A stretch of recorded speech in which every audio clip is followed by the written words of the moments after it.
हाँ उसे रोक के रखो, मैं अभी आ रही हूँ।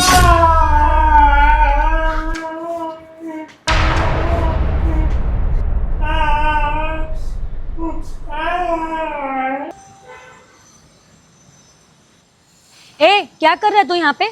मैम साहब गाड़ी साफ कर रहा हूँ। गाड़ी साफ कर रहा है तू? ऐसे गाड़ी साफ करेगा क्या? सारी धूल पड़ी हुई है गाड़ी पे, ऐसे गाड़ी साफ करेगा? दिखाई नहीं देता तुझे? माफ़ कर दीजिए मैम साहब, मुझसे गलती हो गई।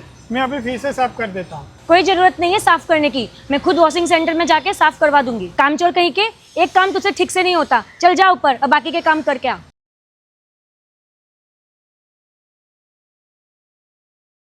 अरे ये सब क्या चल रहा है फैक्ट्री में?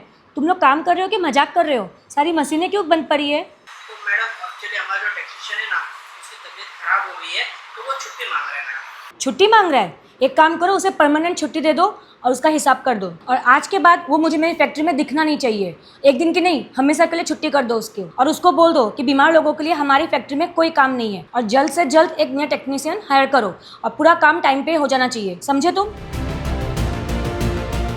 रुको गुंजन, थोड़ी देर बैठो, मुझे तुमसे कुछ बात करनी है। क्या बात करनी है लिसा? जल्दी बोलो, मुझे बहुत देर हो रही है। मैं तुझे बहुत दिनों से नोटिस कर रही हूँ, तुझे हो क्या गया है? अपने घर के नौकर के लिए, फैक्ट्री के एम्प्लॉयज के लिए तू कितनी नफरत करने लगी है उन लोगों से। तुझे हो क्या गया है? इतना रूड बिहेव क्यों कर रही है? लिसा ये सब तो क्या बोल रही है? ये सिर्फ तेरी गलतफहमी है और कुछ नहीं। नहीं गुंजन, जरा रुक के खुद के बारे में सोचो कि तुम क्या थी और क्या हो गई। आजकल के तुम्हारे बात करने के रवैये से पता चल रहा है कि तुम्हारे शब्दों के अंदर कितना घमंड आ गया है, कितना अहंकार आ गया है तुम में। ओ प्लीज लिसा, हो गई तेरी बात, मुझे बहुत देर हो रही है, मैं जा रही हूँ। एक आखिरी बात सुन ले मेरी, अगर तुझे ऐसा लगता है ना कि तुझ में बहुत पैसों का घमंड आ गया है, तो जरा स्मशान जाके एक बार चक्कर लगा लेना, तब तुम्हें शायद समझ में आएगा गुंजन कि तुमसे भी ज्यादा अहंकारी और घमंडी लोग वहाँ एक साथ एक ही मिट्टी में मिल चुके हैं। अरे उनकी हड्डियों का पता तक नहीं चलता, तो तुम किस बात का घमंड कर रही हो गुंजन? पैसों के घमंड को साइड पर रखो और दुनिया को इंसानियत की नज़र से देखना सीखो गुंजन।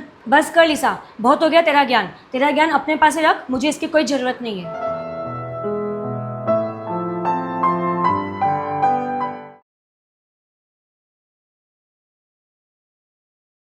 एक आखिरी बात सुन ले मेरी, अगर तुझे ऐसा लगता है ना कि तुझ में बहुत पैसों का घमंड आ गया है, तो जरा स्मशान जाके एक बार चक्कर लगा लेना, तब तुम्हें शायद समझ में आएगा गुंजन कि तुमसे भी ज्यादा अहंकारी और घमंडी लोग वहाँ एक साथ एक ही मिट्टी में मिल चुके हैं। अरे उनकी हड्डियों का पता तक नहीं चलता, तो तुम किस बात का घमंड कर रही हो गुंजन?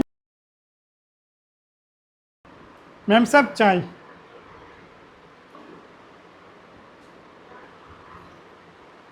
भाविक प्लीज़ मुझे माफ़ कर दो, मैं तुम्हारे साथ बहुत गलत बिहेव किया है और बहुत बदतमीज़ी भी की है। अरे मैम साहब, आप ये कैसी बातें कर रहे हो? आप माफ़ी मत मांगो, आप हमारे मैम साहब हो। नहीं भाविक, मैं माफ़ी मांगना डिज़र्व करती हूँ, क्योंकि मैंने सबके सामने तुम्हें बहुत जलील की है और बहुत गलत बिहेव भी किया है। प्लीज़ मुझे माफ़ कर दो। कोई बात नहीं मैम साहब।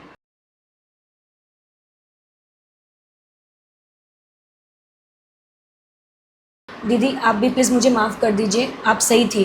अहंकार और घमंड में आके मैंने सच्चाई को अनदेखा कर दिया था। आपने मुझे सही राह दिखाई दीदी, उसके लिए थैंक यू सो मच। देखो गुंजन, इंसान अमीर हो या गरीब हो, सबकी मंजिल एक ही होती है, तो फिर क्यों ना हम सबके साथ इंसानियत से पेश आए। अरे अहंकार और घमंड तो रावण का भी नहीं टिका था, और हम तो फिर भी इंसान हैं। और इंसान जब इस दुनिया से जाता है ना, तो उसके पैसे, दौलत, शोहरत सब यहीं पर रह जाता है, और लेके जाता है तो उसके अच्छे कर्म। और तुम्हें ये बात समझ में आ गई, मुझे इस बात की खुशी है।